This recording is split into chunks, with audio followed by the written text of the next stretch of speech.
Bon ben ouais, salut Seb. Merci pour ton temps là. On a finalement pu mettre un peu de faire un peu de temps dans nos emplois du temps de ministre, enfin surtout le tien. Mais non, ouais, merci vraiment pour ton temps et ouais, je suis excité et intéressé par la conversation que tu me permets d'avoir aujourd'hui avec toi. Euh, donc vraiment merci et je voulais commencer, je pensais commencer par une brève présentation hein, dans tes propres mots parce que je n'étais peut-être pas très à l'aise de le faire moi-même. Je trouve que c'est un peu plus impersonnel. Donc, euh, donc voilà, si ça ne te dérange pas, est-ce que tu pourrais te présenter et nous expliquer un peu ton parcours brièvement, mais on a le temps, donc il n'y a pas de souci par rapport à ça. Et vraiment dans tes mots, quoi, à ta façon. Le but, c'est c'est de te découvrir. Donc vas-y à ton aise, quoi. Oui, bien sûr. Ben, salut Antoine. Merci de me donner l'opportunité de me présenter aujourd'hui, d'intervenir dans ton podcast.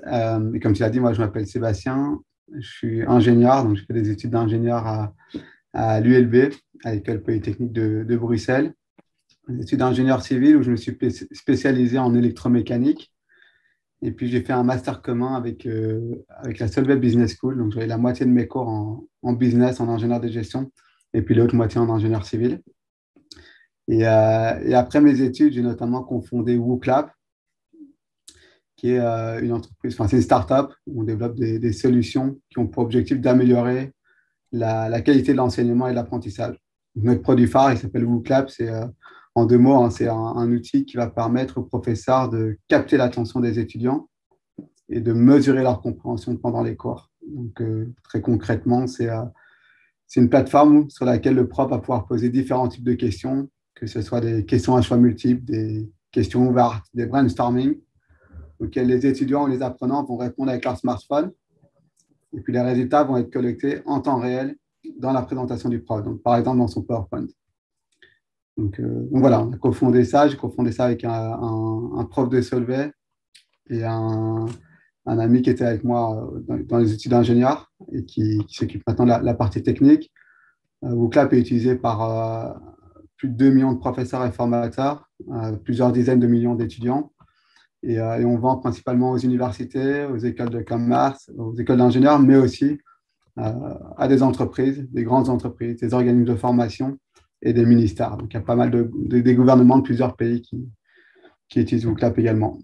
Donc, voilà un petit peu pour la présentation. Ouais, je vois super bien. Bon, évidemment, j'en savais une bonne partie, mais c'est super bien résumé, super clair à ton image. Mais juste pour avoir un peu des repères temporels, parce que même moi, je confonds un peu certains trucs. WooClap, ça a commencé quand? Et puis, t'as quel âge, etc. Enfin, si tu peux un peu remettre ça dans le temps, comme ça on comprend un peu mieux tout ça, ouais. Ouais, moi, j'ai fait des études d'ingénieur. Je suis rentré en 2008 à l'université. Je suis sorti en 2013. Donc, enfin, 3 ans de bachelor, 2 ans de master. Et puis en sortant, j'ai d'abord créé une école privée qui s'appelle, enfin, co-créé une école privée qui s'appelle Bocus Assistance. On pourra en reparler si tu veux. Et WooClap, on a lancé début 2015. Donc ça fait 8 ans et demi. Voilà, Ouais, c'est ça. Et là, et aujourd'hui, tu as 34 ans, hein. 33 ans. Ouais. 3 ans, ouais. Et, euh, et donc, la majorité de ton temps, depuis 2015, elle est dédiée à WooClap et puis WooFlash aussi. Peut-être que tu peux nous dire quelques mots par rapport à ça. Je sais pas si c'est important. Je pense à ça notamment, hein, mais Ouais, ouais, donc effectivement, enfin, l'écrasante majorité de mon temps, en tout cas de ma vie pro sur WooClap, qui représente évidemment une grande partie de mon emploi du temps. Et alors, WooFlash, effectivement, donc avec WooClap, on a créé 2 plateformes.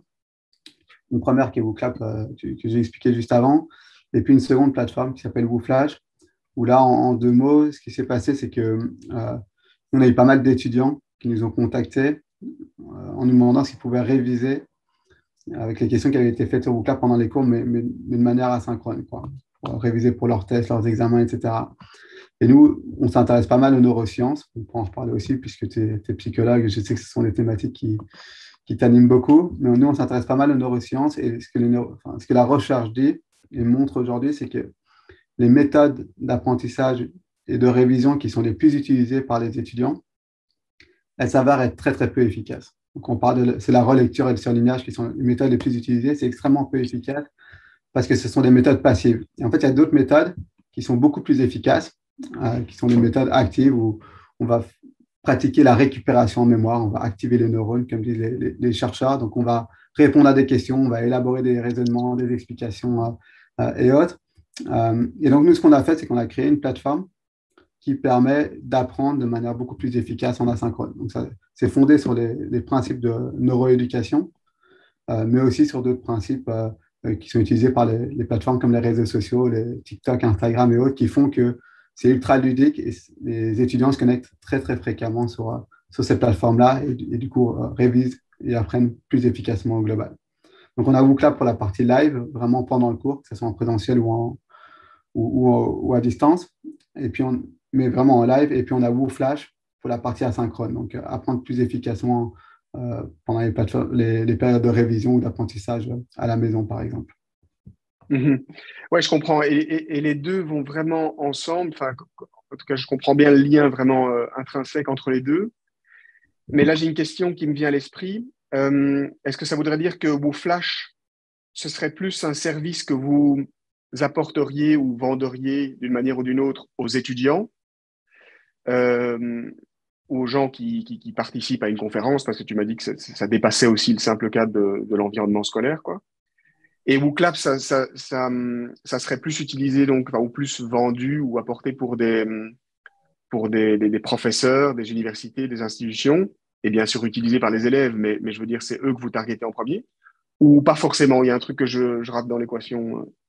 Ouais, alors peut-être un mot sur le business model de Ouais. WooClap d'abord, et puis je vais enchaîner sur WooFlash. Pour WooClap, on a deux typologies de clients.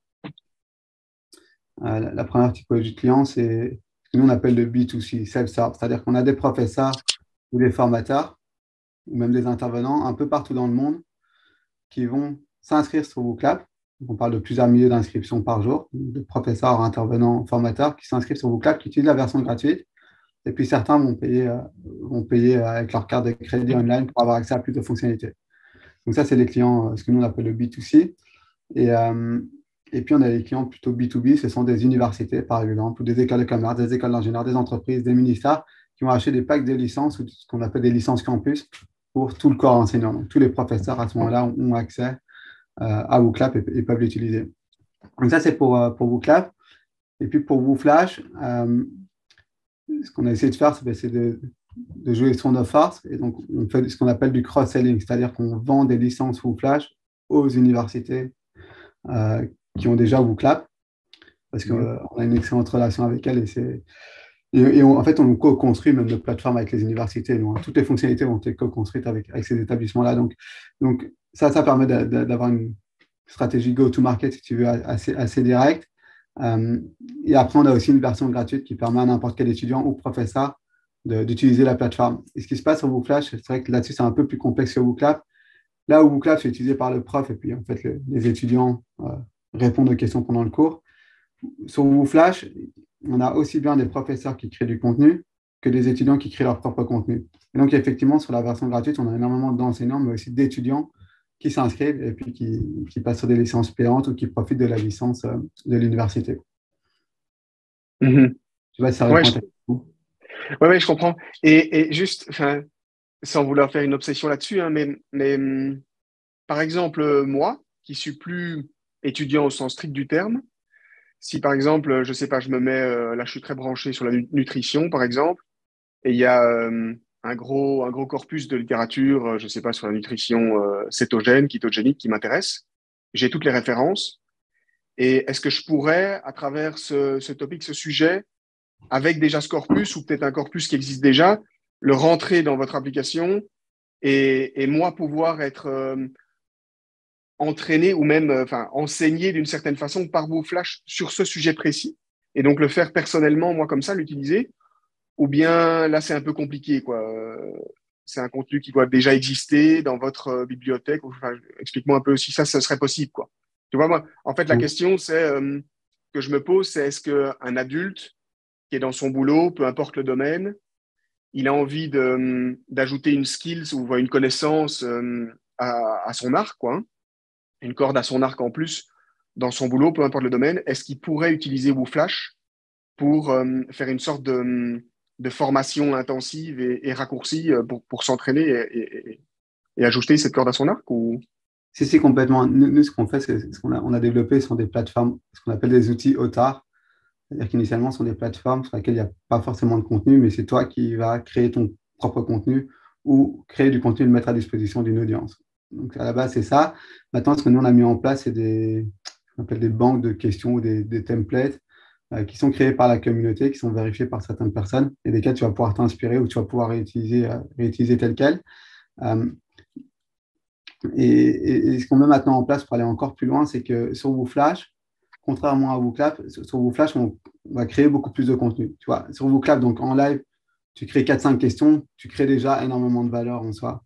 Sur WooFlash, comme c'est vraiment de l'apprentissage en asynchrone, tu as besoin de banques de questions qui sont plus importantes pour que ça commence à porter ses fruits. Et donc, ça prend plus de temps de créer du contenu. Donc, nous, on a mis pas mal de choses en place pour faciliter ça.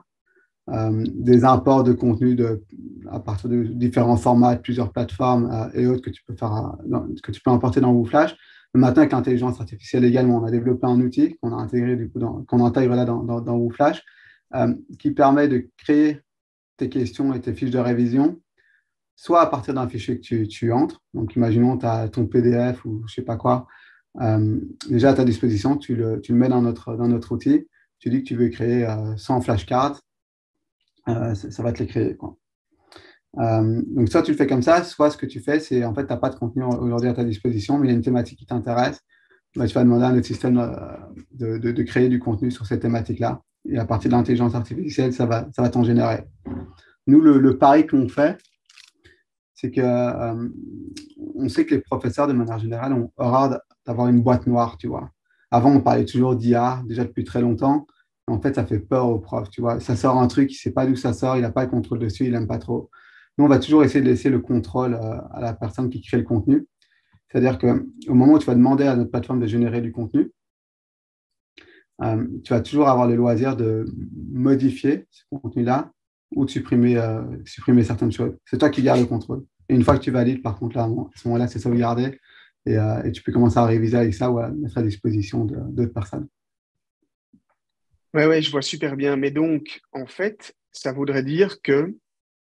Parce que, en fait, dans ma tête, quand tu expliquais, je comparais par rapport aux sites ou aux plateformes qui m'ont toujours super intéressé depuis longtemps, hein, plus presque 15 ans, je pense, avec les TEDx et spécialement les Coursera, Udemy, etc. Toutes ces qui bossent aussi en lien avec les universités et qui proposent des cours en ligne que tu peux suivre de façon asynchrone. Enfin, tu connais ça mieux que moi. Mais donc, si je comprends bien, ce que vous mettez en place avec WooFlash, c'est que, à la différence de ces sites genre Coursera, etc., c'est que, même si vous proposez ça aussi, hein, mais je veux dire, c'est que je pourrais, moi, créer mon propre cours et en être l'étudiant aussi. À la différence de, par exemple, si je vais sur le site de Coursera et je choisis un cours qui existe déjà à l'université d'Harvard, par exemple, et je décide de le suivre en ligne et ça existe déjà, c'est juste que le prof l'a uploadé en ligne et il y a un cours de design ou un cours de philosophie ou d'ingénierie, quoi. J'ai bien compris ou bien c'est, ouais. Enfin, plusieurs choses. Effectivement, tu as raison. Chez nous, les étudiants peuvent créer leur propre contenu également et le partager avec d'autres étudiants ou le co-créer avec d'autres étudiants. D'ailleurs, aujourd'hui, il y a plus d'étudiants qui créent du contenu sur WooFlash que de professeurs. Il y en a beaucoup qui ont commencé parce que le professeur avait mis du contenu à disposition, ils ont commencé à l'utiliser, puis ils se sont rendus compte qu'ils pouvaient créer leur propre cours, leur propre fiche de révision sur WooFlash, ils ont commencé à le faire. Donc ça, c'est le premier point. Le deuxième point, c'est que c'est complémentaire des outils de MOOC dont tu parles, c'est-à-dire que les MOOC, c'est quoi? C'est des plateformes sur lesquelles les universités mettent leurs cours, en fait, hein. Enfin, mettent des vidéos et puis n'importe qui dans le monde peut suivre ces cours-là. Nous, c'est complémentaire à cette plateforme-là. C'est assez différent. Un MOOC, c'est un cours comme en présentiel, on va à peu près, sauf que c'est ce format vidéo que tu peux suivre quand tu veux, où tu veux. Et puis, OK, ils le cadencent un peu différemment, ils font des vidéos un peu plus courtes, etc. Mais ça se limite à ça. Sur WooFlash, c'est vraiment un outil de micro-learning intelligent. Tu as des algorithmes qui vont personnaliser les parcours d'apprentissage en fonction de ton niveau de compétence et de connaissance. Et puis, tu vas avoir des tableaux de bord qui vont te guider, qui vont dire, OK, ce chapitre-là ou cette matière-là, tu la maîtrises bien. Là, par contre, tu as des difficultés, quoi. Et visuellement, tu peux voir directement, aussi bien en tant qu'étudiant qu'en tant que professeur. Et tu as un système de notification et un parcours qui va vraiment se personnaliser en fonction de tes besoins. Ouais, ouais, ouais, je vois tout à fait. En fait, ça m'ouvre d'autres questions, mais en fait, de ce que tu dis, je comprends. Et En, peut-être juste en fait, pour préciser ouais, un vas-y, peu, dis-moi. imagine, tu es étudiant en médecine, tu dois apprendre pas mal de choses par cœur, l'anatomie par exemple. Tu vas faire, en médecine, ils ont beaucoup de QCM, tu vois, des questions multiples, mais ils ont aussi, parfois, ils doivent légender un schéma. Donc, un truc très simple, une photo du cœur humain, et puis tu dois légender les différentes parties du corps, en anatomie par exemple. Bah, le système va te proposer différents types de... Enfin, tu vas créer différents types de questions, donc tu vas les parcourir, tu vas répondre à deux, trois QCM, puis un légender sur une image. Si tu réponds bien à la première question, elle va revenir dans le temps, mais de manière espacée, quoi. Pas tout de suite parce que tu la maîtrises. Par contre, si tu te trompes sur la deuxième question, cette question-là, comme tu ne la maîtrises pas, elle va revenir très, très rapidement dans le temps. Et à nouveau, là, on se repose sur des principes de neurosciences, hein, de la répétition espacée, ces choses-là.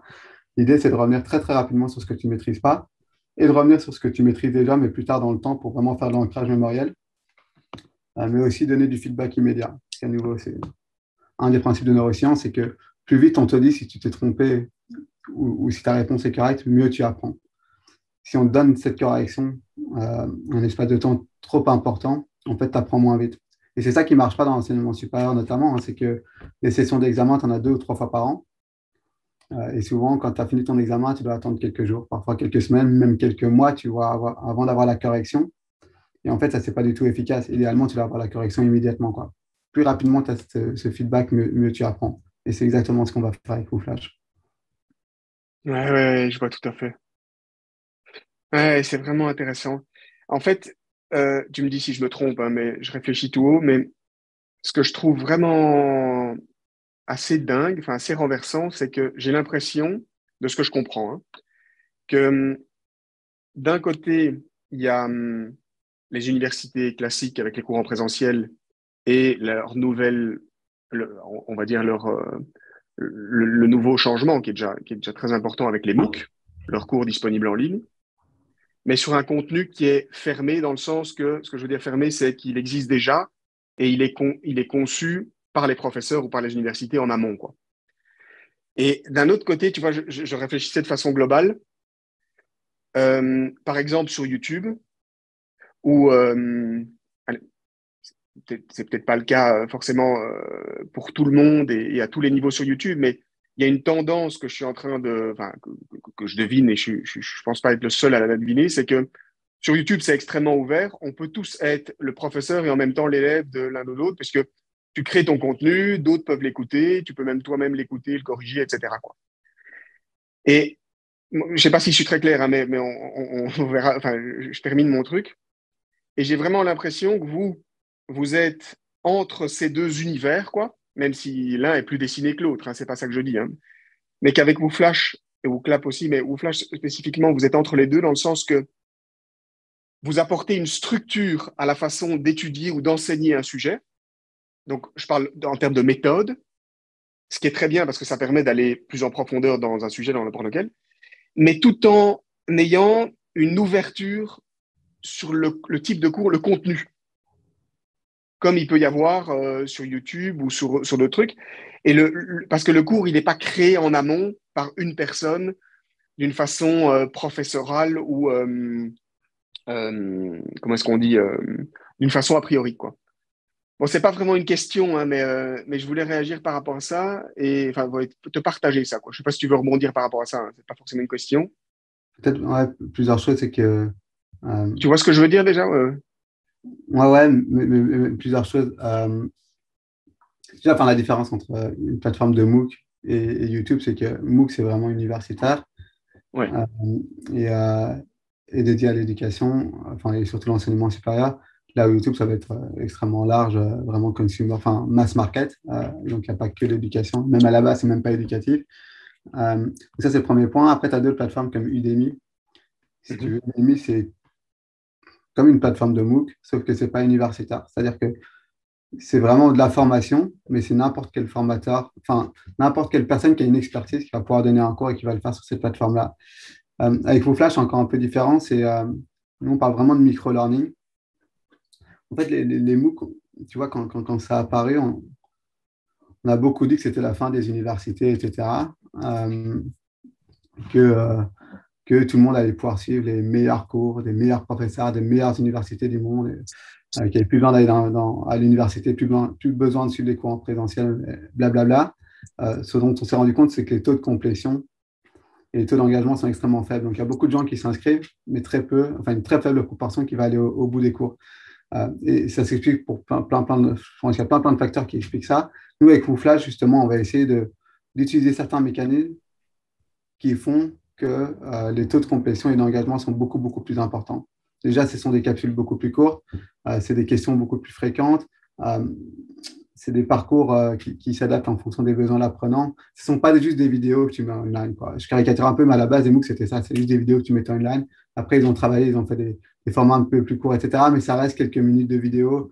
Et puis, tu as l'une ou l'autre question, mais ça reste très basique. On va aller beaucoup plus loin sur cette partie engagement. Je ne sais pas si tu connais Duolingo, qui est la plateforme qui permet d'apprendre les langues. Il faut que tu regardes, hein, Duolingo, c'est le leader pour apprendre les langues. Et en fait, il y a énormément de mécanismes qui sont utilisés par cette plateforme-là pour augmenter la fréquence d'usage des utilisateurs. Ils ont un nombre d'utilisateurs hyper impressionnant. Et nous, si tu veux, c'est le Duolingo de l'enseignement supérieur qu'on est en train de créer, quoi. C'est plus ça. Donc, c'est quand même assez différent d'un MOOC. Et pour revenir à ce que tu disais, par rapport au fait que sur YouTube, tu peux à la fois consommer du contenu, mais tu peux aussi en créer et en diffuser.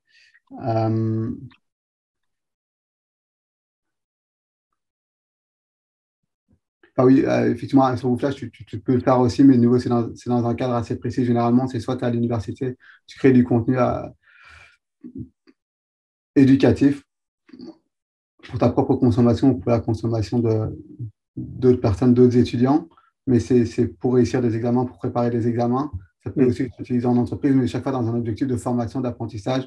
Là où YouTube, comme on l'a dit, c'est vraiment mass market et tu peux avoir un peu tout et n'importe quoi. Donc, il y a quand même pas mal de différences de ce côté-là. Ouais, mais là, pour push back un petit peu, et là, peut-être ma question là, va être un peu plus claire. Euh, est-ce que et je pose la question de façon expressément un peu polémique, hein, mais est-ce que tu n'as pas l'impression et peur, ou plutôt, c'est quoi ton avis sur le fait que, sur l'idée qui va se réaliser ou pas, ça, je ne sais pas, hein, mais que YouTube l'est de plus en plus et risque peut-être de le devenir dans les 5, 10, 15 prochaines années, risque de remplacer les universités.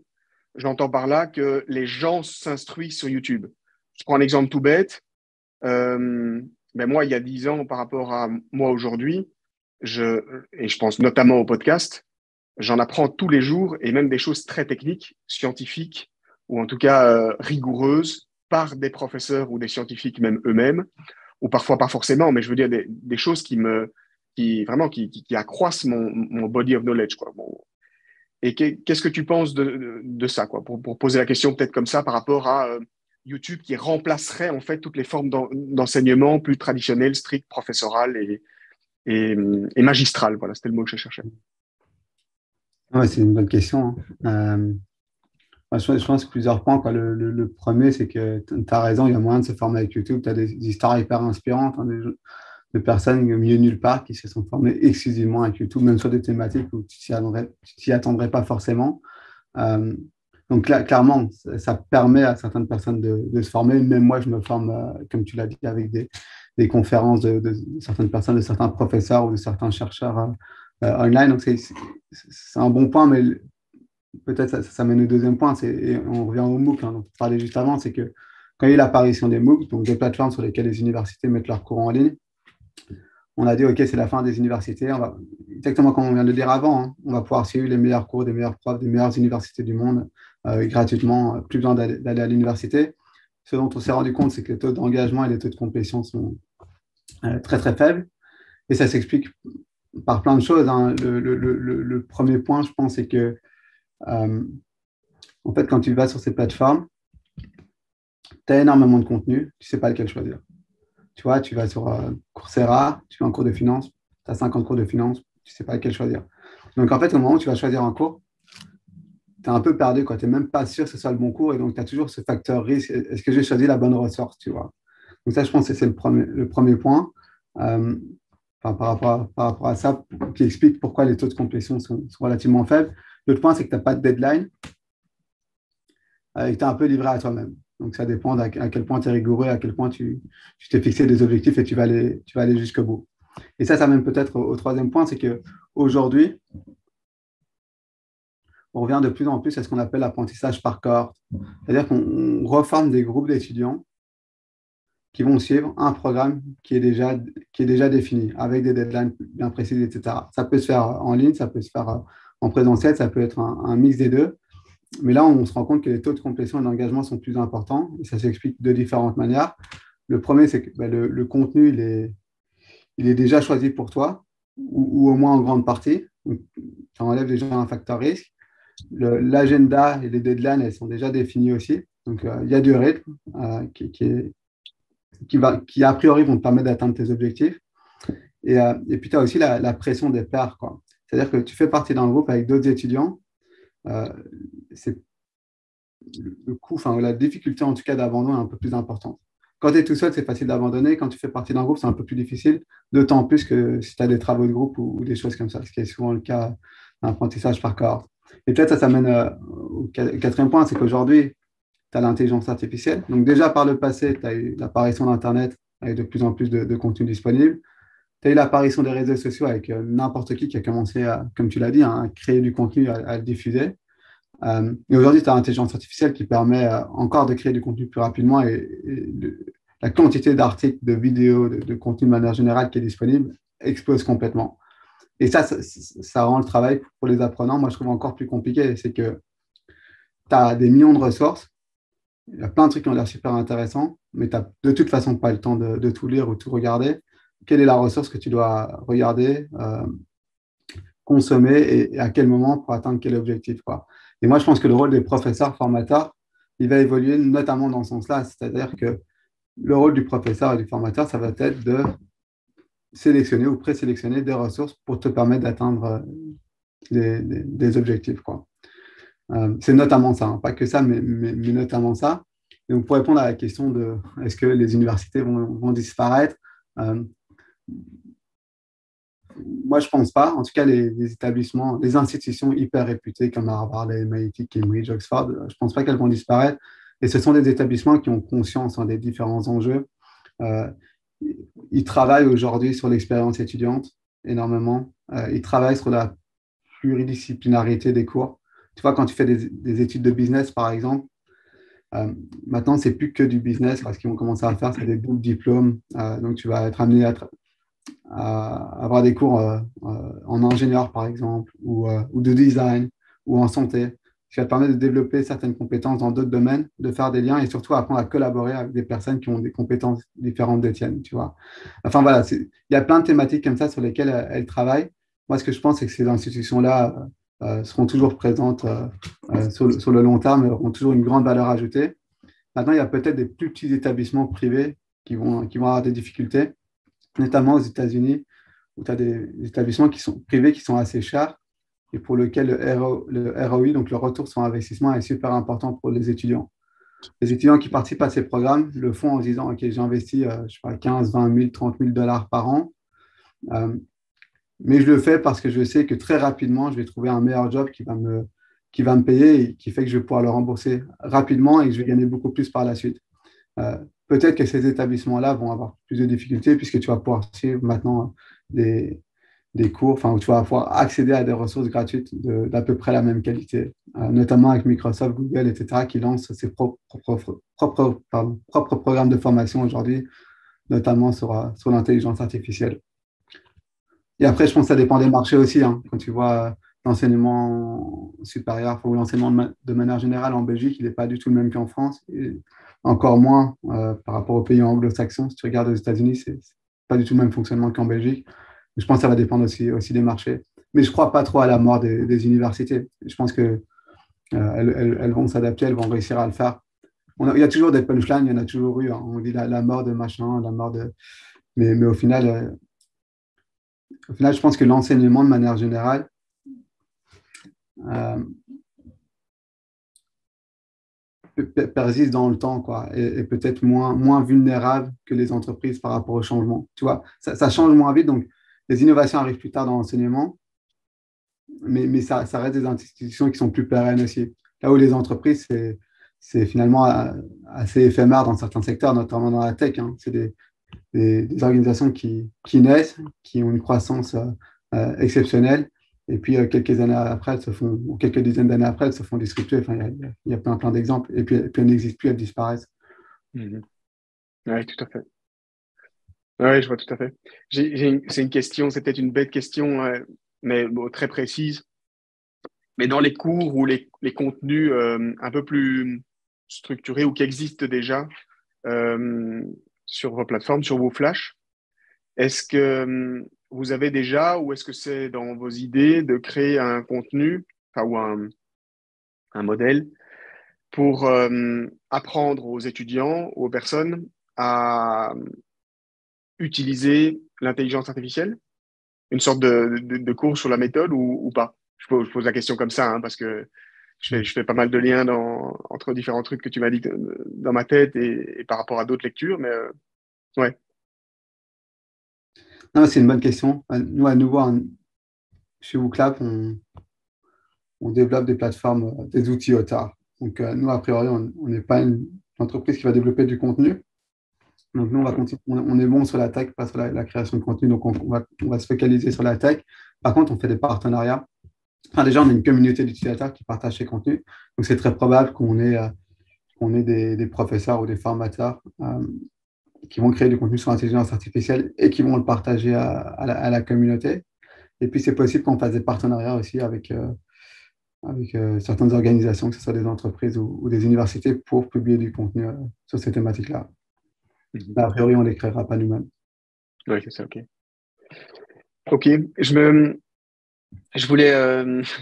Non, non, c'est très clair. Je comprends beaucoup mieux ce que tu fais et je pense que ça nous permet d'avoir plus enfin, une compréhension plus fine sur WooClap et WooFlash et même au-delà de ça, un peu ton avis sur toutes ces grandes questions, même à travers le temps.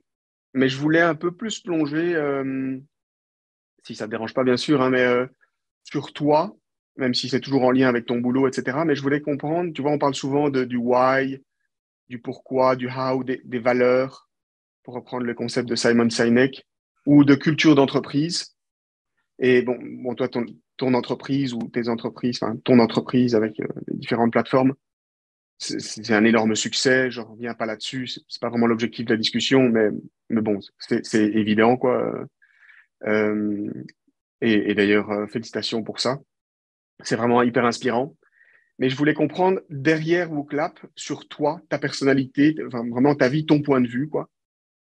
C'est quoi la chose la plus importante, le sommet de la pyramide, quoi, ton life purpose, quoi. Donc ta raison d'être, ta raison de vivre, qui serait donc aussi donc ta raison de travailler, hein, qui a derrière en fait le fait que tu es cofondateur de WooClap et de WooFlash, mais aussi même plus largement dans ta vie, quoi. C'est quoi qui te fait te lever le matin, quoi. Si tu, ouais, je sais pas si tu vois un peu ce que je veux dire, hein, mais si tu pourrais résumer ça en une phrase ou ouais, c'est quoi ton point de vue par rapport à ça, quoi? Pour qu'on gagne encore, tu vois, un peu plus de clarté, que je vois un peu mieux, en fait, c'est quoi ton objectif, quoi? C'est une bonne question. Je ne suis pas sûr de pouvoir te la résumer en une phrase, mais moi, initialement, je ne me suis pas posé beaucoup de questions. Tout est venu finalement assez naturellement en fonction de mon expérience de vie, où j'en étais dans ma vie, quoi. Et tu regardes à 12-13 ans, tu vois, il y avait les Skyblogs, l'ancêtre de Facebook, où Ouais. les gens créaient leur site internet, un Skyblog, où ils mettaient les photos d'eux-mêmes et ils racontaient un petit peu leur vie. Moi, j'avais créé un Skyblog avec un pote sur les illusions d'optique. Donc, c'était pas pour mettre des photos de moi, mais c'était vraiment sur les illusions d'optique, euh, juste parce que ça nous est kiffé. Maintenant, je me rends compte qu'il y a des vrais liens avec les neurosciences, mais à l'époque, c'était même pas pour ça. C'était vraiment juste marrant. Et en fait, on a eu le Skyblog qui était, je crois, le deuxième. Tu vois, il y avait un classement des Skyblogs les plus visités au monde, un top 100. Nous, on a été numéro 2, quoi. Et on avait même créé un deuxième Skyblog où c'était les réponses du premier et les deux étaient dans le top 10. Enfin, c'était super marrant. Alors, on n'a pas fait un bal avec ça, hein, il n'y avait aucun objectif business, mais c'était rigolo. En fait, ça m'a appris certaines choses déjà à ce moment-là, mais sans, vraiment, il y avait pas d'objectif à la base, c'était juste vraiment pour le fun. Et puis vers 16 ans, ben, on a commencé à sortir en boîte de nuit, hein, notamment avec toi. Puis là, j'avais commencé toi, à gérer un peu, enfin, à vendre des préventes et puis euh, je gagnais mon entrée des bouteilles, des choses comme ça. Mais après, j'ai géré des réseaux de prévendeurs et puis même j'ai commencé à organiser des soirées moi-même.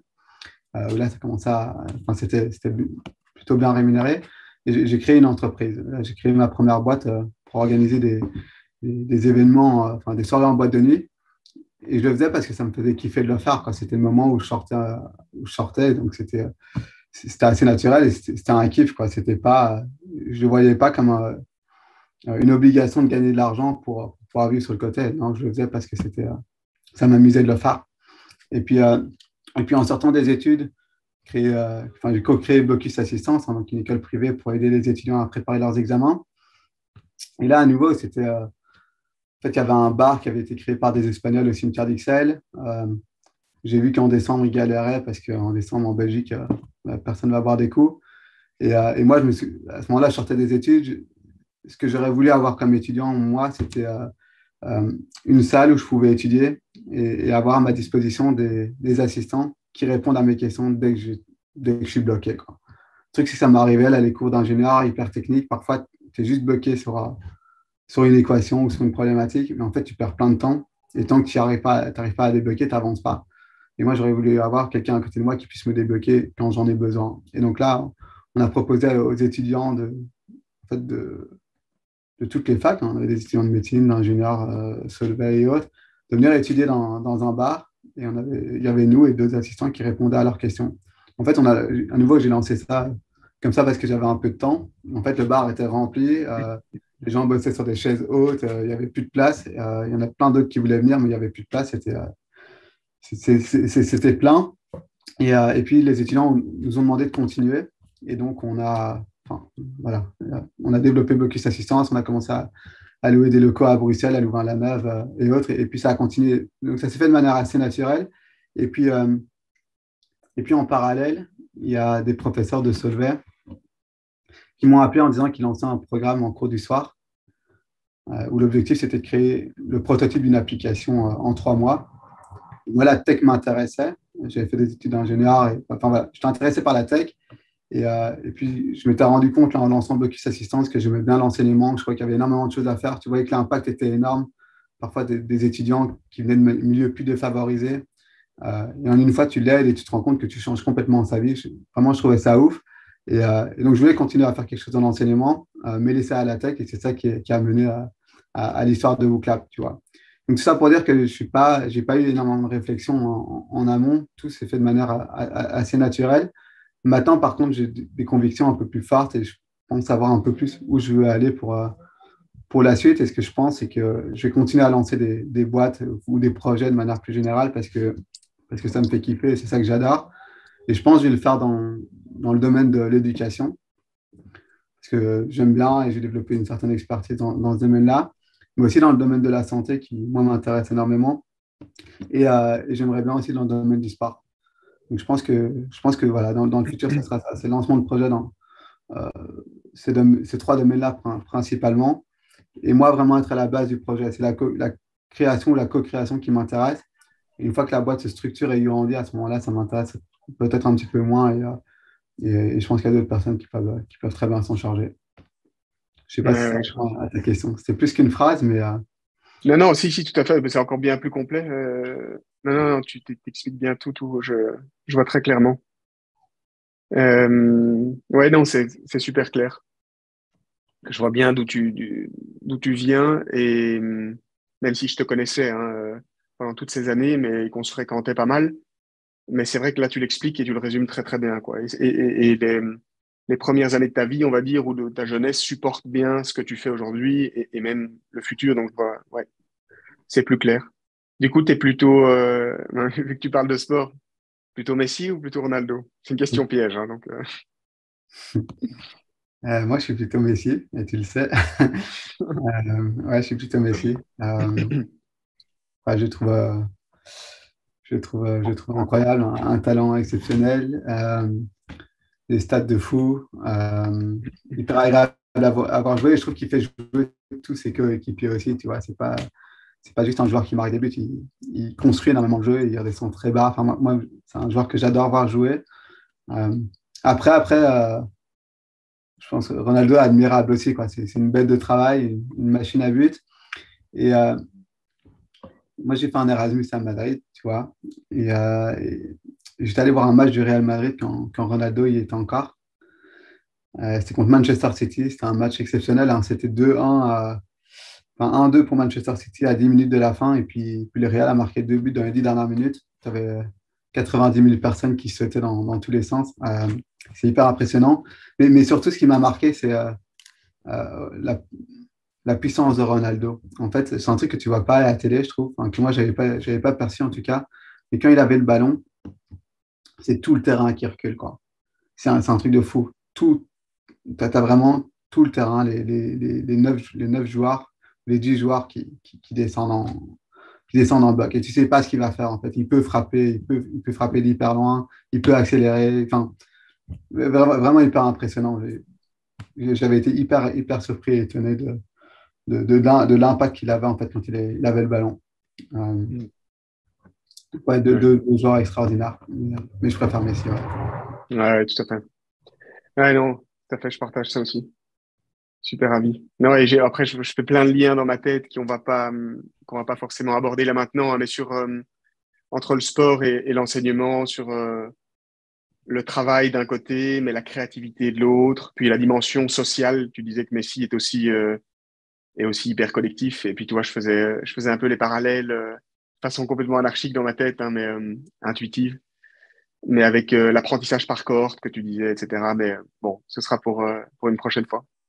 Et peut-être Non, c'est mais je intéressant, voulais. ce sont Ouais, dis-moi, dis-moi, dis-moi. deux athlètes, enfin deux sportifs incroyables qui sont complètement différents et les deux réussissent. Tu vois. Enfin, les deux ont réussi, ont fait des choses extraordinaires. Et je pense aussi que c'est deux personnes qui jouent sur leur force, tu vois, ou qui ont dû progresser sur leur faiblesse, mais qui jouent sur leur force et qui adaptent aussi leurs entraînements et leur manière de, leur manière de se développer en fonction de leur propre force. Tu vois, Ronaldo, on dit souvent, c'est le premier aux entraînements, le dernier aux entraînements, un bosseur hors norme, alors que Messi, c'est juste le talent. Déjà, moi, je crois que c'est pas vrai, hein. Messi fait beaucoup plus de sacrifices que ce qu'on pense. Mais je pense que Ronaldo a besoin de beaucoup plus bosser parce que l'une de ses caractéristiques, c'est la puissance, tu vois. Et ça c'est du travail.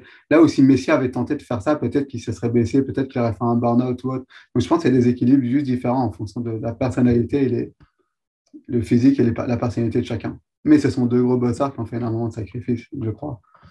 Ouais, Et ouais, les deux ont énormément de talent.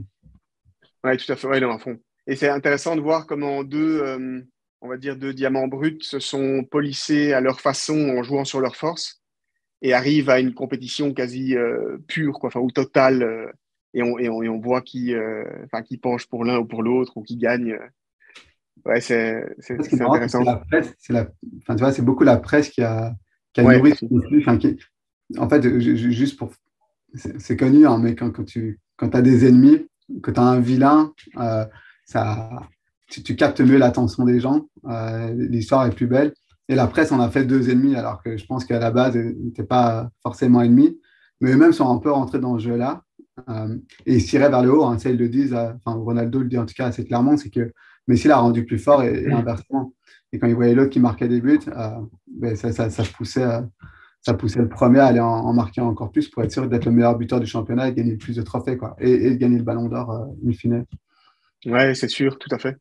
Toi d'ailleurs, en parlant de ça, euh, c'est qui ou c'est quoi? Ça ne doit pas forcément être une personne, mais du coup, tes inspirations ou on va dire, tes ennemis, amis, mais qui te drive vers le haut, que tu connais ou pas forcément, ou que tu connais pas forcément, hein, mais je veux dire, je sais pas, un Elon Musk, un Jeff Bezos, c'est des exemples, hein, mais je veux dire, mais c'est quoi ou c'est qui tes plus grandes sources d'inspiration, quoi, un peu comme Messi, est inspiré par Ronaldo, pour faire mieux et vice-versa, quoi. Ouais. Et je crois que Musk, c'est un bon exemple parce que je trouve que c'est une personne inspirante.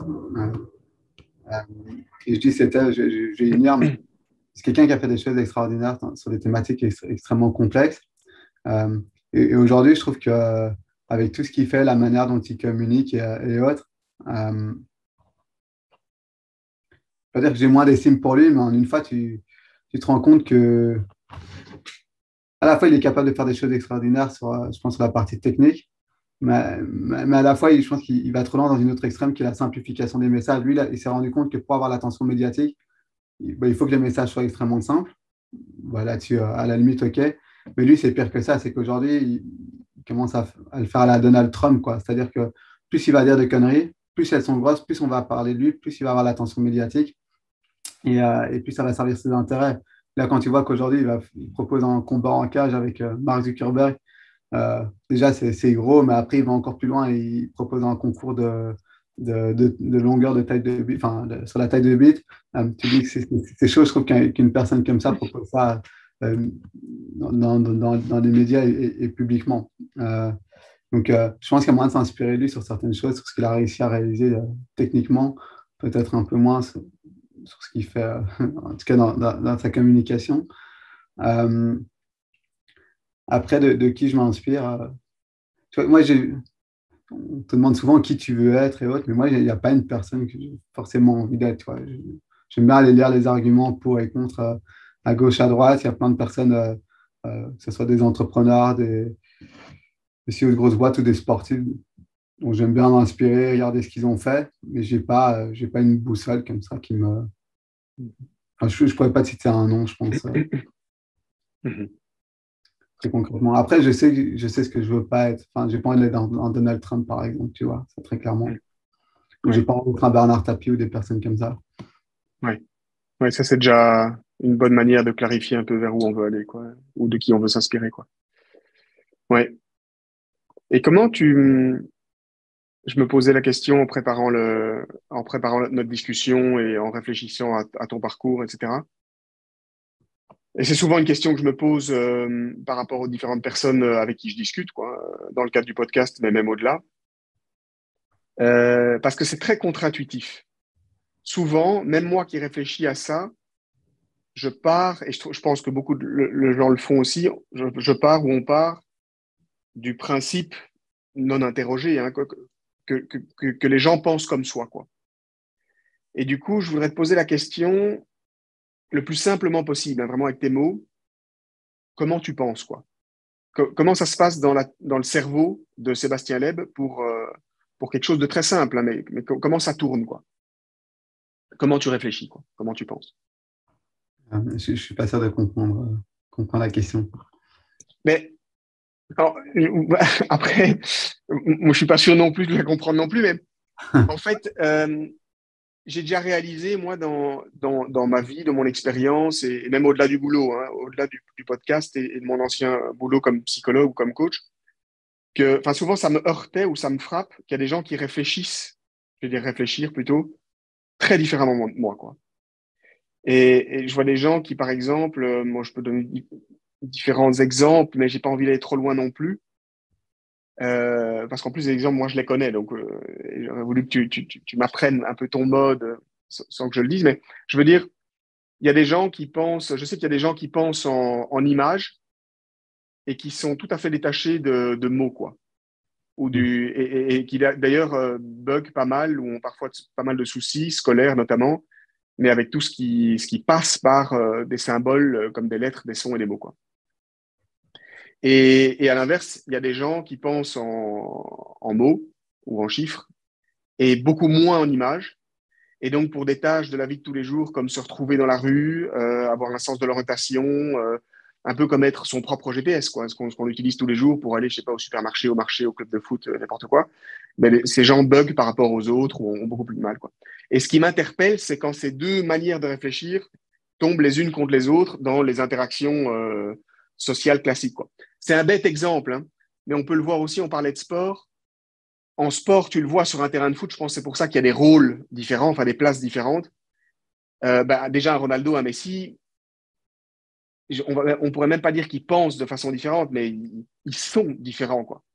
Et leur cerveau, leur système nerveux doit fonctionner différemment et ils ont été entraînés sur leur force, comme tu disais très justement, je pense, de façon différente et à tel point que ça fait des joueurs différents, quoi. Et un gardien pense différemment et même, ce qui est intéressant, c'est de voir qu'il y a une cohérence générale, quoi. Enfin bref, je ne vais pas m'emballer, mais voilà, si tu sais pas, c'est pas grave, etc. Mais est-ce que tu peux nous donner un screenshot, quoi, une image ou un exemple euh, pour un événement de la vie de tous les jours ou le boulot, justement, hein, une interaction avec tes collègues, tes employés, n'importe, sur comment ça se passe dans ta tête, quoi. Hmm. Et pour aller plus loin, par rapport à tes employés, tes collègues ou les gens avec qui tu interagis, quoi.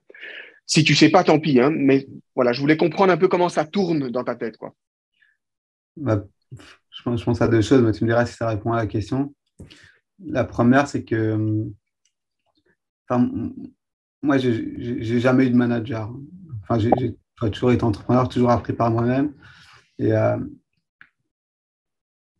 donc, j'ai toujours dû me former avec les ressources que j'avais à mes dispositions, mais aussi prendre des décisions parfois comme ça, sans savoir, entre guillemets, ou sans avoir les bonnes pratiques. Et je pense que parfois, c'est bien parce que ça permet de ne pas répliquer des choses qui n'ont pas de sens que tout le monde fait.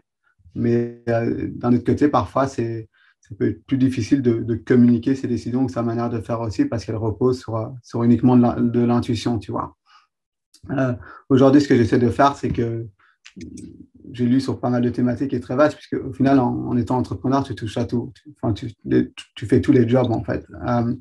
Aujourd'hui, j'essaie d'avoir de plus en plus de frameworks parce que ça permet d'avoir des instructions très claires, euh, peut-être parfois plus réfléchies aussi. Mais, enfin, en tout cas, ça permet de les communiquer beaucoup plus clairement et d'avancer plus vite. Maintenant, l'enjeu, c'est de réussir à, à capitaliser sur cette expérience-là qui était que le fait d'y aller parfois à l'intuition ou toi, de ne pas savoir que c'était impossible, tu vois. Il y a un dicton qui dit ils ne savaient pas que c'était impossible, alors ils l'ont fait. En fait, j'y crois beaucoup, ça. Tu savais pas qu'il y avait pas moins enfin, que ça pouvait pas se faire comme ça, donc tu le fais. Et en fait, c'était plus efficace et plus efficient que le marché en le faisant comme ça. Et donc, c'est profiter de ça, mais profiter aussi des frameworks et ce que d'autres ont pu concevoir euh, pour, euh, pour être plus efficace et aller de l'avant. Donc, ça, c'est peut-être la première chose. Aujourd'hui, en tout cas, moi, je m'inspire de beaucoup plus de frameworks. J'essaie d'en avoir, mais en les sélectionnant et pas en répliquant ceux qui me semblent inutiles. Et peut-être la deuxième chose, pardon, il y a mon téléphone qui sonne. Euh, Plus sur, je pense que par le passé, tu vois, quand j'avais, je sais pas, entre 16 et 20 ans, j'avais peut-être un avis beaucoup plus tranché sur certaines choses. Je me braquais peut-être beaucoup plus vite. Et je pense que c'était lié à mon éducation et à certains principes que j'avais, où mes parents m'avaient transmis une certaine éducation et pour moi, c'était évident qu'il y a certaines choses qui devaient se faire d'une certaine manière. Il y a d'autres choses qui me semblaient juste complètement inconcevables. Et donc, voilà, je peux avoir un avis super tranché et me braquer sur certaines choses. Là où, avec le temps, en fait, je pense que j'ai beaucoup moins ça et j'ai commencé à avoir peut-être plus d'ouverture d'esprit. Je ne suis pas du tout en train de dire que c'est la faute de mes parents. J'ai juste que tu as des préconceptions en fait, que tu te fais qui sont liées à ton éducation, à ton expérience de vie.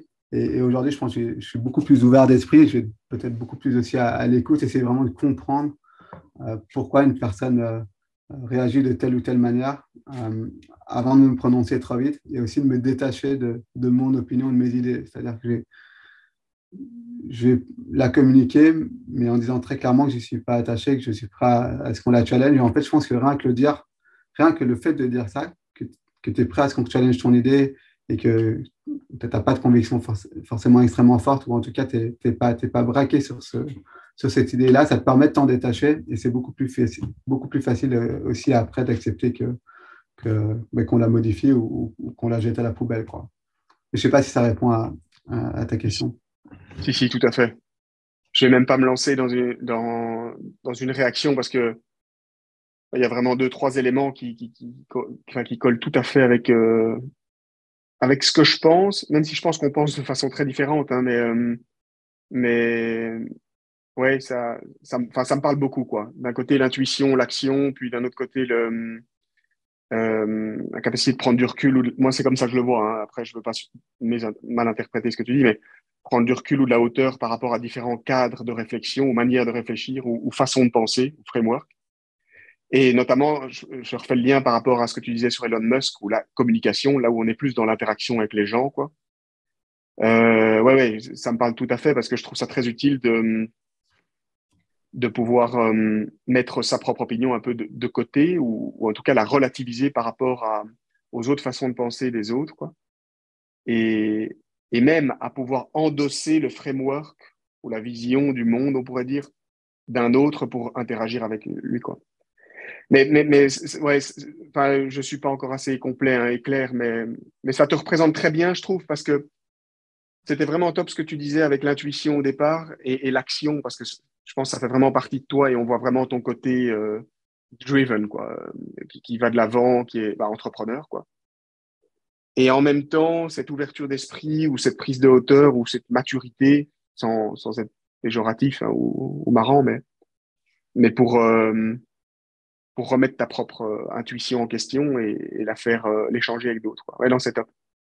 C'est inspirant. Au début, quand l'équipe est petite, enfin, tu es Ouais, seul, enfin, ou deux, trois, et puis on va dire à 5-10 personnes, quand l'équipe est petite, tu peux y aller, je pense, plus à l'intuition. Mais une fois que l'équipe grandit, tu as besoin de structurer un petit peu et le fait d'avoir des frameworks permet vraiment d'aligner tout le monde, de répondre aux bonnes questions, de suivre un cheminement assez précis parce que tu n'as plus le temps d'interagir avec tout le monde. ouais, Ouais. ouais, tout à Et fait. aujourd'hui, moi, je me sens beaucoup plus armé là-dessus Mm. qu'il y a quelques années, quoi. Enfin, ouais. Ouais, je vois tout à fait. Ouais, c'est très. En même temps, enfin, à la fois, je me sens armé. Le fait de devoir prendre des décisions quand personne ne sait. Tu vois, tu as un chamboulement, la Covid qui arrive, confinement, il y a tout qui est chamboulé. Mais je me sens à l'aise de prendre des décisions en situation d'incertitude, incertitude complète, où il n'y a pas encore de framework, puisque c'est des situations nouvelles. Euh, mais aussi armé avec des frameworks quand c'est des situations peut-être un peu plus normales ou que d'autres ont déjà connues, quoi. Ouais, tout à fait. Je ne pas tout savoir, être complètement armé, mais en tout cas, je suis mieux préparé que par le passé, très clairement. Ouais, je comprends tout à fait ce que tu dis. Et enfin, ça reflète bien qui tu es, en tout cas du point de vue extérieur que j'ai, quoi.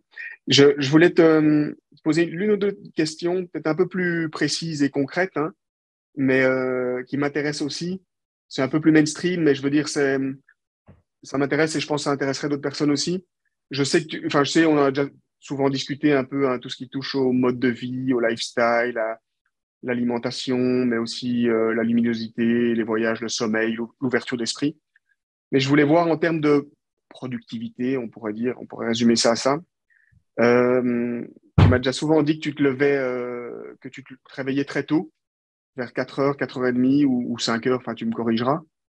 Euh, ouais, est-ce que tu peux juste un peu nous parler de cette routine matinale en termes de productivité, quoi? Donc focus sur le boulot et comment tu la vis, quoi? Et quelle est-elle d'ailleurs, quoi? Juste pour avoir un peu ton avis là-dessus, quoi. Ouais, ouais. Enfin, 4h30, je ne le fais plus. J'ai fait ça, je pense, au début du confinement, parce que je travaillais sur un projet spécifique et que ça me permettait, tu vois, d'avoir 4h30, 5 heures de travail où j'avais aucune notification et personne ne me dérangeait.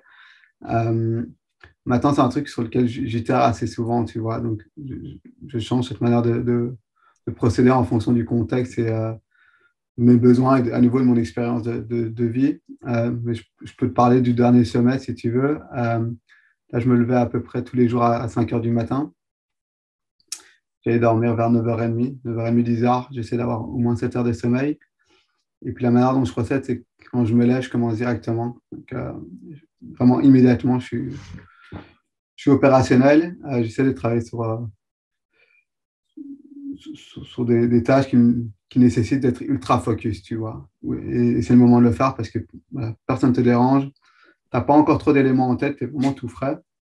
Donc ça fonctionne bien pour moi. Et puis vers 7h30, 8h, là, je prends une douche, je mange quelque chose et puis je reprends. Et à ce moment-là, je commence à avoir les notifications, les mails qui arrivent, les appels, enfin, etc. Donc là, ça change un peu, même si maintenant, j'essaie quand même de me bloquer des créneaux de plus en plus dans mon emploi du temps, même pendant la journée en dehors du créneau 5-7 heures du matin pour vraiment être focus et j'essaie de couper mes notifications.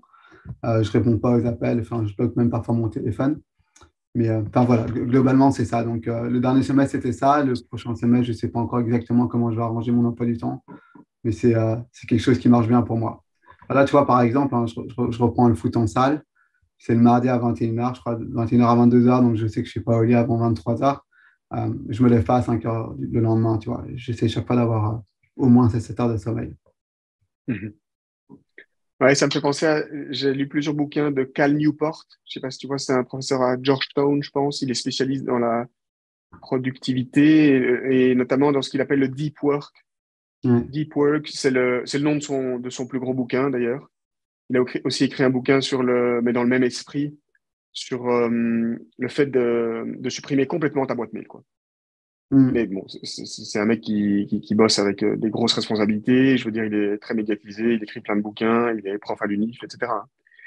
Et il est, ouais, tu vois, une sorte de minimalisme en termes de productivité. Et enfin, je pose ça là, mais la question que je veux te renvoyer par rapport à ça, c'est que du coup, la tendance maintenant euh, que as en tête, quoi, hein, ou ta technique ou ta méthode, c'est de te bloquer, alors soit le matin très tôt, mais même aussi de temps en temps dans la journée, des périodes ou des plages horaires pour avoir vraiment rien à penser et juste être focus par rapport à ça ou quoi.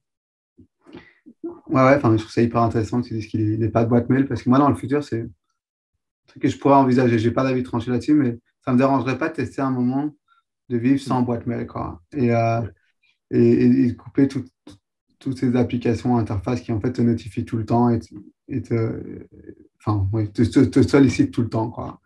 Euh, donc voilà, et puis oui, enfin, tu l'as bien résumé, hein, je me bloque des créneaux pendant la journée. C'est vrai que je ne l'ai pas dit, mais maintenant, ce que j'essaie aussi, c'est après 6 heures, 7 heures max, mais j'essaie après 6 heures de plus produire devant mon ordi, quoi.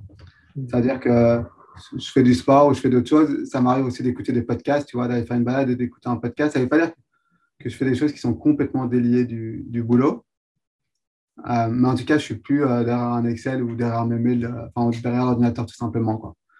Donc, euh, donc voilà. Mhm. Ah oui, tout à fait. Quel, euh, quel conseil,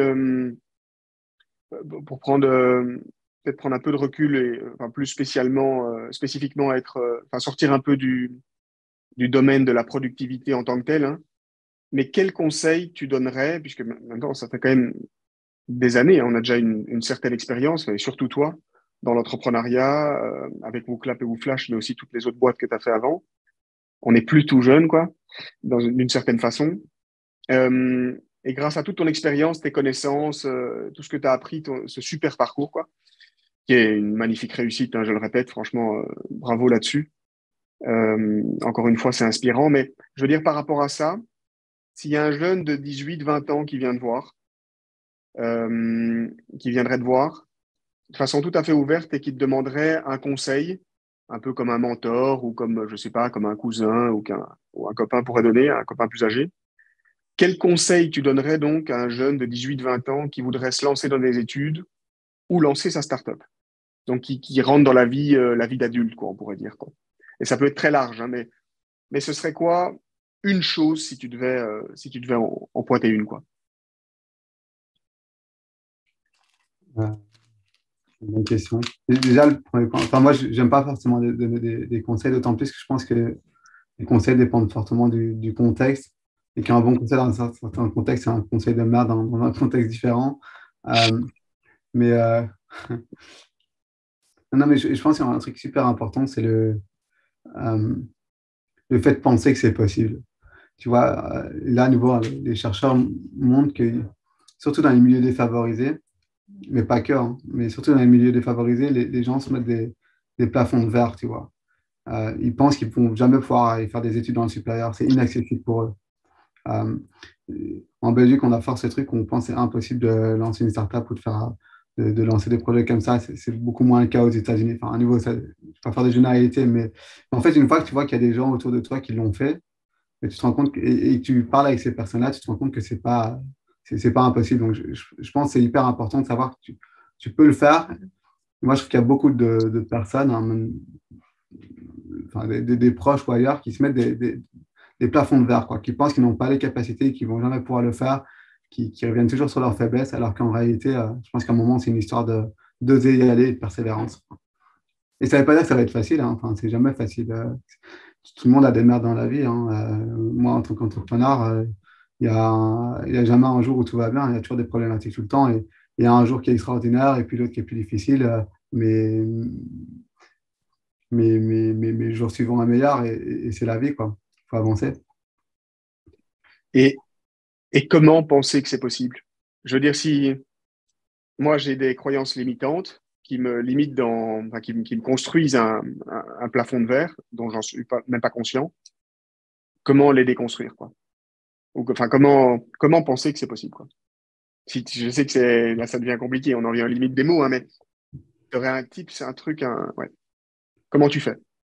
Ouais, enfin, je pense que c'est vraiment une question, pour moi, hein, c'est une question de mindset. C'est-à-dire, c'est bon, je, je peux le faire. Et puis tu y vas, et tu te lances, et tu y vas étape par étape. Tu vois, nous, il y a une valeur chez WooClap qui est la notion de grit, quoi. C'est allier persévérance, enfin, c'est allier passion et persévérance. Tu vois, et moi, il y a une image qui me parle beaucoup, c'est peut-être difficile à expliquer sans la montrer là, mais imagine deux échelles. Mhm. Tu as l'échelle de gauche où c'est plein de petites marches, et puis tu as l'échelle de droite où c'est des marches, des grandes marches, en fait. Tu vois, tu as beaucoup moins d'étapes. Sur l'échelle de gauche, tu vois le petit bonhomme qui grimpe et qui est tout en haut. Sur l'échelle de droite, en fait, tu vois que le gars, il n'a même pas réussi à passer la première marche. Et pour moi, c'est un peu ça. Tu essaies de passer des étapes trop importantes. En fait, tu n'y arrives pas et tu te décourages. Et, et si tu veux avancer, commence par des petites étapes, quoi. Essaie de voir quel est ton objectif final et puis Mhm. décompose-le en plein de petites étapes et lance-toi. Tu veux lancer un projet entrepreneurial ou autre, en fait, essaie juste de te lancer. Commence quelque part, fais des petites étapes et puis tu verras, en fait, tout va venir de manière assez fluide. Et après, moi, ma manière de procéder à moi, mais qui est assez personnelle, c'est que euh, j'aime pas passer du temps à faire tout un concept théorique. Là. Par exemple, si tu regardes à Solvay, hein, dans les cours de business, je trouve que les étudiants font souvent des énormes decks, tu vois, ils font 50 slides incroyables, ils ont passé énormément de temps à les faire, même sur des projets entrepreneuriaux, mais ils ne sont pas allés sur le terrain, quoi. Moi, ma manière de procéder, c'est je fais un slide vraiment immonde, hyper rapide, où je note juste sur une feuille, je note mes hypothèses, et puis je vais sur le terrain, je pose des questions à des experts, enfin, ou des personnes qui ont déjà travaillé sur ces thématiques-là, je valide ou pas l'hypothèse, et puis j'avance de manière hyper itérative. Et une fois que, euh, que c'est clair dans ma tête, à ce moment-là, je me sous forme de présentation et j'essaie de faire ça proprement.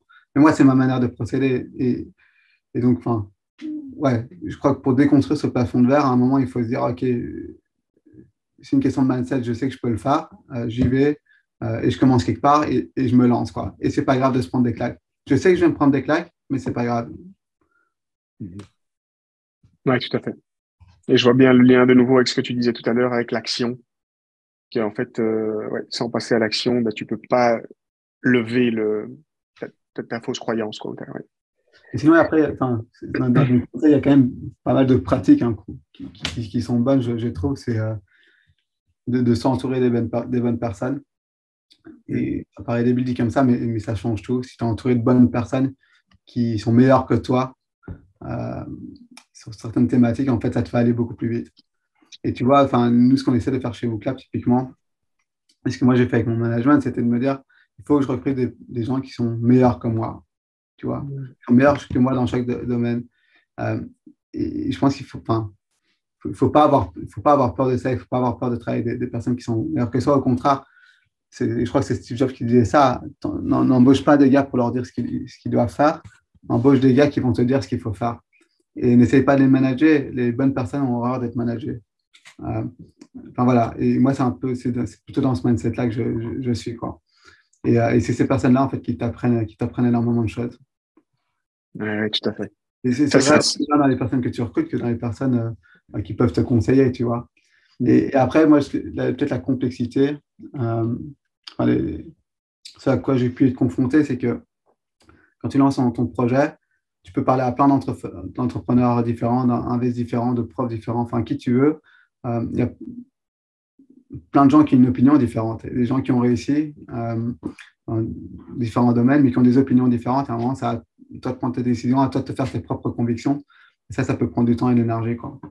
Euh, et ça, je peux comprendre que quand tu as 18 ans ou 20 ans, enfin, en tout cas, moi, je sais qu'à 18 ans ou 20 ans, il y a pas mal de choses qui étaient floues pour moi et j'avais finalement peu de convictions, quoi. Par exemple, sur l'enseignement, j'avais pas de grande conviction, quoi.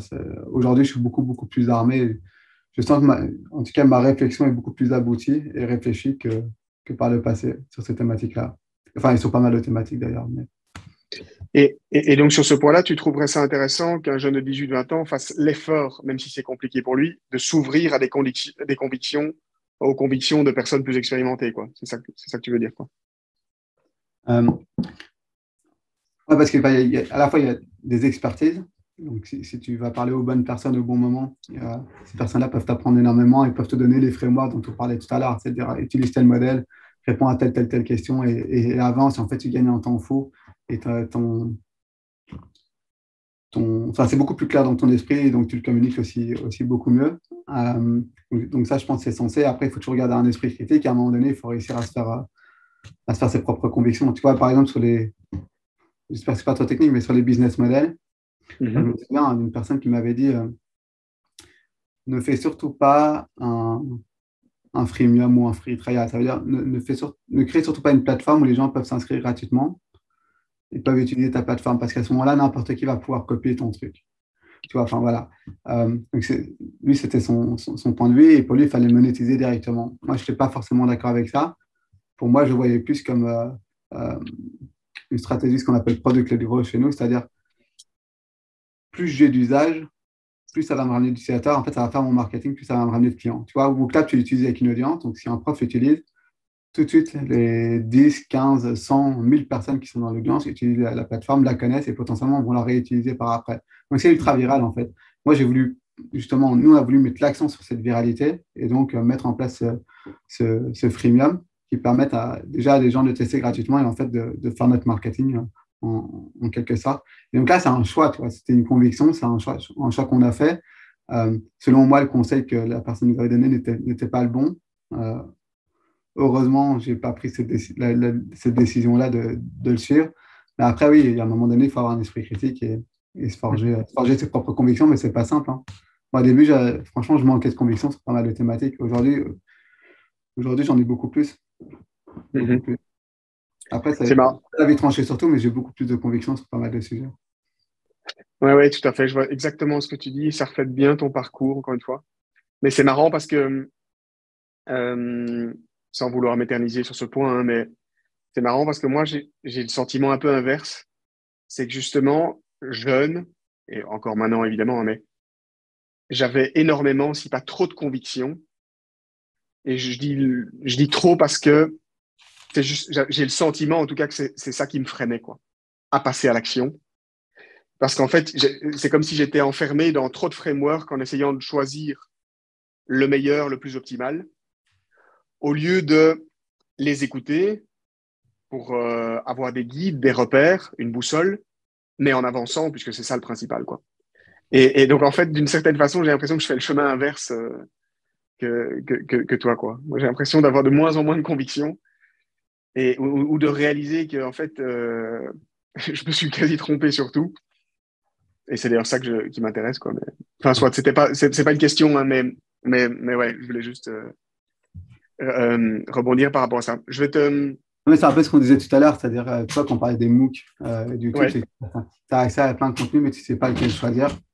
Euh, ouais. Et parfois, tu as des opinions très divergentes et tu ne sais pas vers où tu dois aller. C'est là que certaines personnes peuvent te guider, quoi. Et les frameworks, c'est la même chose. En fait, il existe énormément de frameworks. Comment tu sais lequel tu dois utiliser, à quel moment. Et là, je pense qu'à nouveau, si tu t'entoures des bonnes personnes, ça peut aussi te guider, quoi. Par moment, il faut faire confiance aux personnes qui t'entourent, aux personnes qui te conseillent. Ouais, tout à fait. Mais après, moi, je pensais que tu allais me parler d'autre chose. C'est que, tu vois, il y a il y a un dicton qui dit que les stupides ont des certitudes Ouais, ouais, ah oui. et, et ceux qui savent doutent, tu vois. Et en fait, Ouais, c'est un graphe où tu as, sur l'axe des ordonnées, la verticale, tu as le niveau de confiance. Et ouais, puis sur l'axe des abscisses, tu as ouais, le niveau de connaissance. ouais, Au début, la courbe, elle fait vraiment un truc comme ça, un pic, et puis elle descend, et puis elle remonte. Et en fait, ouais, donc au début, ça monte. C'est-à-dire que quand tu ouais, sais rien, enfin voilà, tu sais rien, mais quand tu sais un tout petit peu, il y a plein de gens qui à ce moment-là ont un niveau de confiance hyper, hyper élevé. Parce que ouais. euh, Ils ils, savent qu'ils savent. ils pensent qu'ils savent. Enfin, Ouais, ils sont vraiment convaincus qu'ils savent. Et ouais, en fait, quand tu sais un tout petit peu plus, à ce moment-là, la courbe, elle descend et elle descend vraiment dans la vallée de la mort, là, tout en bas.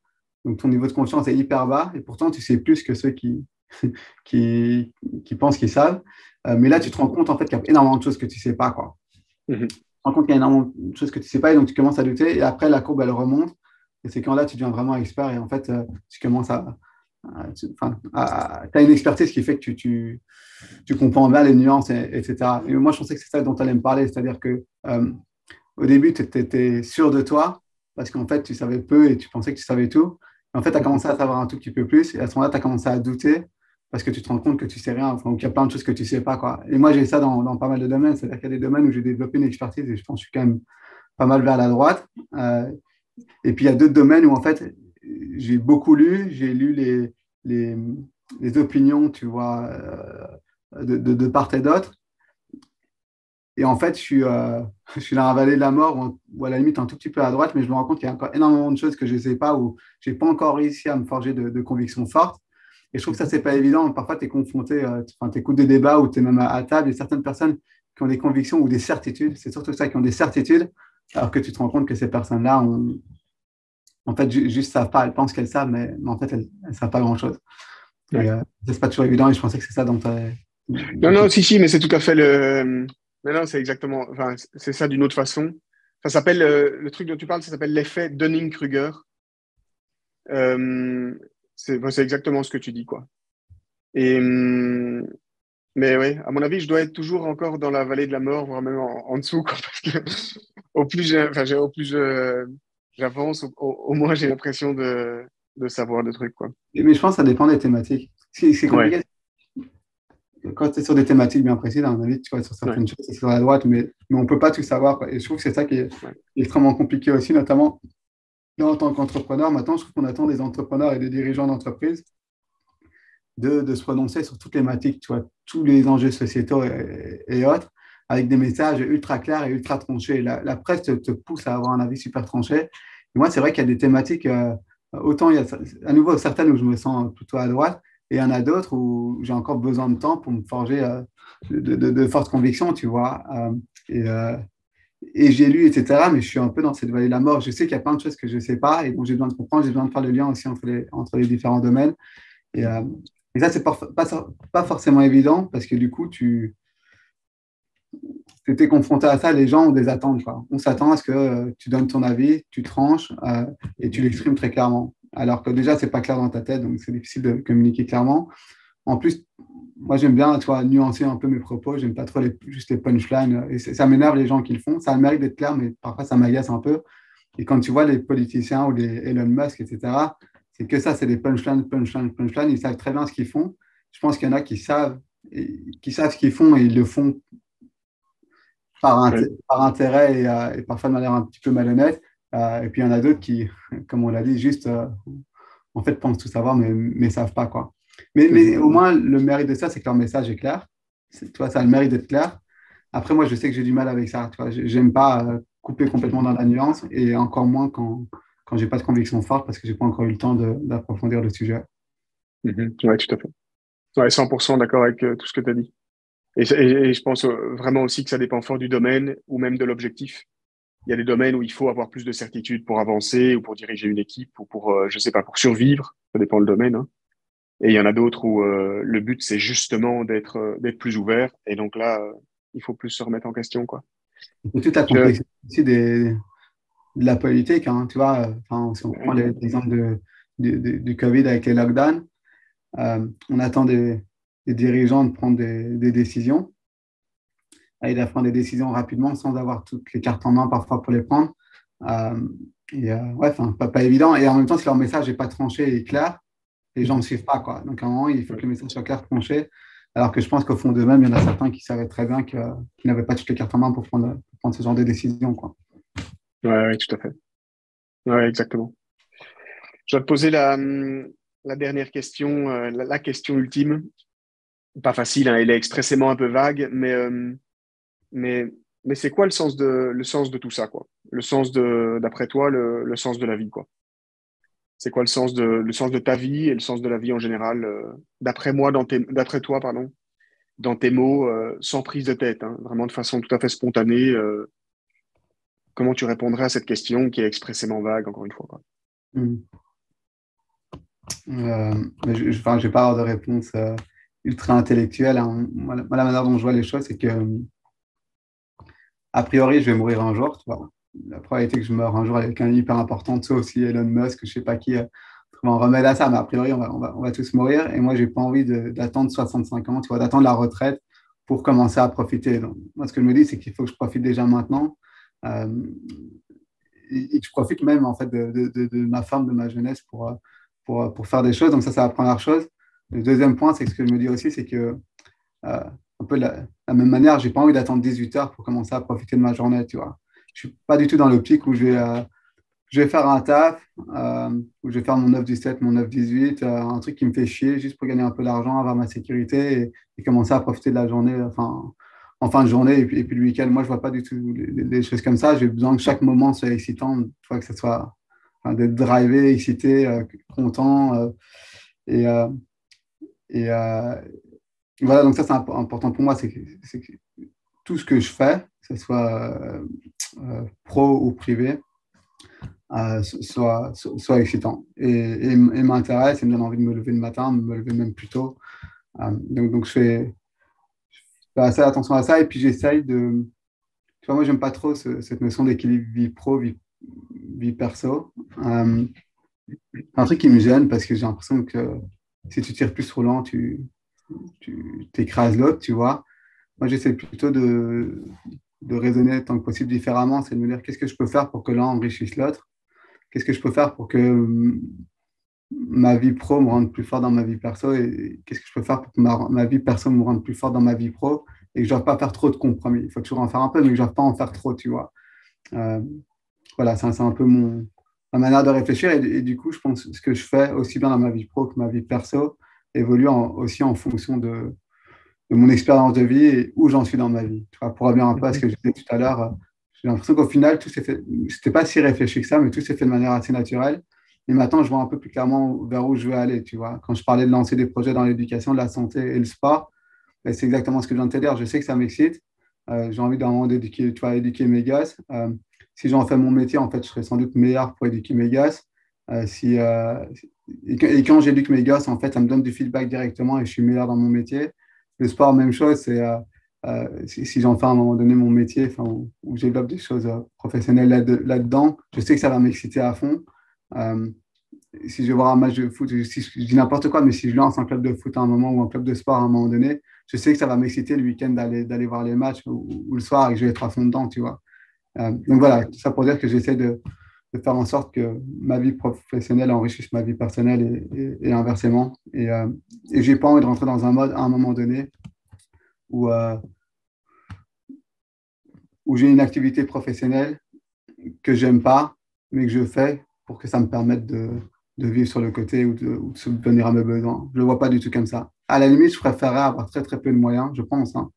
Euh, très très peu de moyens et faire quelque chose que j'aime bien à la plage ou je sais pas où, plutôt que de faire quelque chose que j'aime pas qui me permet avoir plus de moyens pour profiter des week-ends, quoi. Ouais, tout à fait. Après, je suis aussi conscient que je viens d'un milieu qui est relativement favorisé. Tout le monde voilà, n'a pas eu peut-être les mêmes chances que moi ou les mêmes opportunités de base, mais ça rejoint aussi un peu les plafonds de verre qu'on disait tout à l'heure, quoi. C'est que, en fait, je pense que tout le monde pourrait le faire. S'il y en a qui ont cette conviction et qui ont envie de le faire, hein, je pense que tout le monde pourrait le faire. Et moi, ce que j'aimerais notamment dans mes futurs projets, c'est pouvoir donner cette opportunité-là à des personnes sont issus de milieux moins favorisés, tu vois. Donc, c'est d'arriver, de leur donner, tu vois, ce qu'on disait tout à l'heure, c'est leur donner les contacts, leur donner l'éducation, leur donner les connaissances, leur donner accès aux ressources qui leur permettent de passer d'une situation qui est compliquée à une situation, en fait, où ils peuvent se développer, ils peuvent être suffisamment rémunérés que pour vivre confortablement et puis potentiellement même ensuite former et sortir leurs proches de la misère, quoi. Mhm. Et qu'est-ce que tu dirais du coup, alors, juste pour rebondir sur un petit point que tu disais, enfin un point important, mais qu'est-ce que tu dirais à un jeune de 25 ans ou même n'importe qui, mais qui lance sa boîte, sa start-up, et qui est donc à 150% dedans, et au niveau temps aussi, et donc qui travaille, je sais pas, 16, 18 heures par jour, et donc si dichotomie entre les deux il y a, quoi, si on peut faire une distinction, qu'il n'y a pas trop de vie perso, et qui met vraiment là tous les œufs dans le même panier, enfin, je veux dire, qui utilise tout son temps pour son business, quoi. Il a 25 ans, ou il est au début de sa start-up ou de sa boîte, mais ça, c'est la façon dont il travaille. Et j'imagine que ça doit te parler aussi, et puis que dans toute ton histoire, enfin, tu dois faire des liens par rapport à ce que toi, tu as vécu, et comment toi, tu as travaillé aussi. Et tu l'as bien dit tout à l'heure que ça a fort évolué aussi. Mais du coup, donc, qu'est-ce que tu dirais à ce jeune ou à cette personne qui lance sa boîte, compte tenu de ce que tu viens de nous dire par rapport à profiter tant du côté perso ou privé que du côté professionnel en faisant un boulot passion, si je traduis un peu ce que tu dis, quoi. Mhm. Ouais, c'est ce que tu viens de dire, c'est être passionné par ce que tu fais. Enfin, moi, je crois que quand tu lances un projet, il faut mettre les efforts, tu vois. Il y a toujours des Mhm. contre-exemples, hein. Il y aura toujours des contre-exemples, mais moi, je crois que de manière générale, si tu veux que ça marche, il faut mettre les efforts et ça va pas être facile. Tu vas avoir des obstacles tout le temps. Euh, mais donc, tu sais que tu vas devoir y passer beaucoup de temps, y mettre beaucoup d'énergie.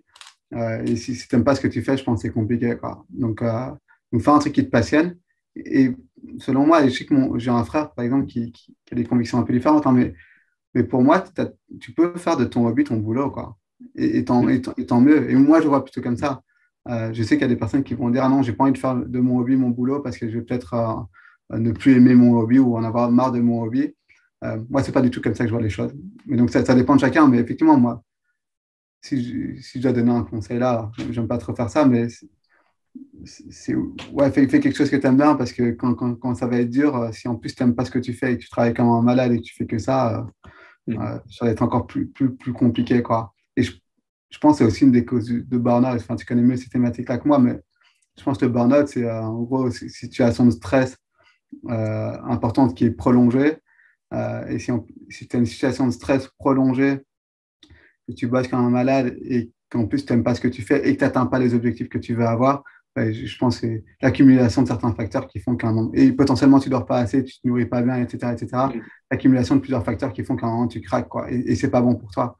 Et ça aussi, moi j'ai lu pas mal là-dessus, c'est aussi pour ça que j'essaie de dormir au moins 7 heures par nuit aussi, c'est trouver ce qui, moi, peut me calmer ou peut me déstresser. Même si je ne suis pas énormément stressé, il y a quand même parfois des moments où tu l'as un peu, où il y a des choses qui te tendent, quoi. Comment est-ce que tu fais pour te détendre, pour te libérer l'esprit? Donc, enfin, j'ai lu pas mal aussi de choses sur ces thématiques-là et j'essaie de les appliquer et de faire attention à moi, quoi. Parce que j'ai vu des entrepreneurs et des dirigeants d'entreprise faire des burn-out ou avoir des gros problèmes de santé qui étaient en partie liés, je pense, à une mauvaise gestion de la vie. J'allais dire la vie perso, c'est même pas ça, mais de soi, en fait, de la gestion de son corps et de sa santé mentale. Ouais, ouais. Ouais, tout à fait. Moi, je vois ça, mais je pense qu'on dit la même chose. Mais ouais, le plus dangereux ou ce que je l'éviterais le plus, ce serait vraiment des zones ou des moments ou des situations trop prolongées où il y a un manque de sens, quoi. Et pour moi, c'est clairement ça le tipping point ou la goutte d'eau qui fait déborder le vase et qui met les personnes en situation de burn-out, quoi. Quand ça fait plus sens pour soi, qu'il y a plus de fun, de passion, alors après, tu as tout ce qui s'enchaîne et au niveau santé, sommeil, alimentation, etc. Et c'est la dégringolade. Ouais, mais sur la question de temps, c'est vrai que c'est un bon point. J'ai peut-être eu de la chance, moi, d'être, entre guillemets, de la Ouais. chance, là, d'être travailler sur des thématiques qui sont assez sensées, tu vois, l'éducation. Et bon, la santé, le sport, je ne l'ai pas encore fait, mais j'aimerais le faire. Et maintenant, c'est quand même un petit peu réfléchi aussi. Mais, moi, j'avais discuté avec un gars qui bossait comme consultant en tout ce qui est SEO et ads, enfin, soit comment faire pour que les sites soient mieux référencés, marketing, quoi, en gros, qui était consultant et qui faisait ça notamment pour des marques de cigarettes ou autres, et qui à un moment s'est rendu compte que ce qu'il faisait, c'était promouvoir des choses qui rendaient les gens malades, quoi. Et, euh, et autant le job était excitant en tant que tel, techniquement, il était intéressant, il voyait des groupes qui montent, enfin, tu vois, c'était drivant. Mais c'est vrai qu'il a pris du recul par rapport à ce qu'il faisait exactement, il s'est rendu compte que ça n'avait aucun sens et au contraire que c'était néfaste en fait pour la vie de certaines personnes. Et là, il y a une grosse remise en question. Et je pense que ça, en fait, ça arrive souvent. C'est-à-dire que les gens vers 40, 50, 60 ans, à un moment donné, se rendent compte que ouais, il n'y a aucun sens dans ce qu'ils font. C'est-à-dire que le job peut être excitant, où ils sont bien rémunérés, ils ont un confort de vie, mais que ce qu'ils produisent en tant que tel a pas beaucoup de sens pour la société. Et ça, je peux comprendre, je peux entendre que ça puisse être compliqué pour certaines personnes. Ouais. Et moi, à nouveau, là, un petit peu, peut-être par chance, je ne sais pas, mais aujourd'hui, je suis pas du tout là-dedans. Et autant par le passé, je pense, quand j'avais peut-être 20 ans, j'aurais pu faire je pense, hein, je ne sais pas, mais peut-être j'aurais pu faire des jobs un peu moins sensés, plus par l'excitation de lancer quelque chose. Là où aujourd'hui, je pense que je suis beaucoup plus réfléchi par rapport à ça et j'ai envie de faire des choses sur lesquelles je suis complètement aligné et sur lesquelles j'ai envie de m'impliquer à fond et où je sais qu'a priori, l'impact pour la société sera bénéfique. En tout cas, c'est la conviction que j'ai, quoi. Ouais, ouais, ça fait tout à fait sens. Non, non, super. Mille merci Seb, franchement, super discussion, quoi. C'était super intéressant. J'ai encore une fois appris plein de trucs, comme toujours quand on discute, hein. Non, mais vraiment, sincèrement, merci. Je pense il y a plein d'enseignements à tirer de ce que tu as dit. J'en ressors avec plein d'onglets ouverts dans ma tête, là, que je creuserai dans les prochaines semaines ou les prochains mois. Mille merci pour ton temps et puis voilà, bonne chance pour tout et bien, on se voit très vite, quoi, très bientôt. Merci à toi et bonne chance pour ton podcast. Avec plaisir. Ciao. Salut Antoine.